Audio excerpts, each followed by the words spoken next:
ડભોઈ શહેર અને પંથકની જનતા માટે લાંબા સમયની પ્રતીક્ષાનો અંત આવ્યો છે। ડભોઈ રેલવે સ્ટેશન પર છેલ્લા ઘણા સમયથી ખોરંભે પડેલા ફૂટ ઓવરબ્રિજનું કામ હવે અત્યંત ઝડપથી શરૂ કરી દેવાયું છે। ડભોઈ રેલવે સ્ટેશન પર છેલ્લા 2 દિવસથી રેલવે પ્રશાસન દ્વારા ચાલી રહેલી કામગીરીને પગલે સ્થાનિકોમાં ખુશીની લહેર જોવા મળી। સ્ટેશન પરિસરમાં 2 મોટી વિશાળ ક્રેન દ્વારા પિલર અને ભારે ગાર્ડરો ગોઠવવાની કામગીરી હાથ ધરવામાં આવી। આટલી મોટી મશીનરી અને અત્યાધુનિક ટેકનોલોજીથી થતું કામ જોવા માટે દૂર દૂરથી લોકો ઉમટી પડ્યા।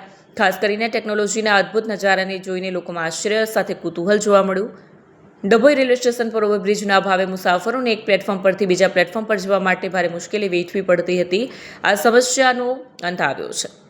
લિફ્ટ કે યોગ્ય બ્રિજ ન હોવાના કારણે ઉંમરલાયક વ્યક્તિઓ અને દિવ્યાંગોને પાટા ઓળંગવામાં કે લાંબો રસ્તો કાપવામાં તકલીફ પડતી હતી। ટ્રેન પકડવા માટે મુસાફરોએ નિર્ધારિત સમય કરતાં ઘણું વહેલું સ્ટેશન આવવું પડતું હતું, કારણ કે પ્લેટફોર્મ બદલવામાં ઘણો સમય જતો હતો। હવે કાયમી ઉકેલ આવશે। રેલવે સત્તાધીશો દ્વારા લેવાયેલા ત્વરિત નિર્ણય અને રાત દિવસ ચાલી રહેલી કામગીરીથી ડભોઈની જનતામાં સંતોષની લાગણી ફેલાય છે। વિડીયો જર્નાલિસ્ટ ફઝલ રઝા ખત્રી સાથે સત્યા ટીવી ન્યૂઝ, ડભોઈ।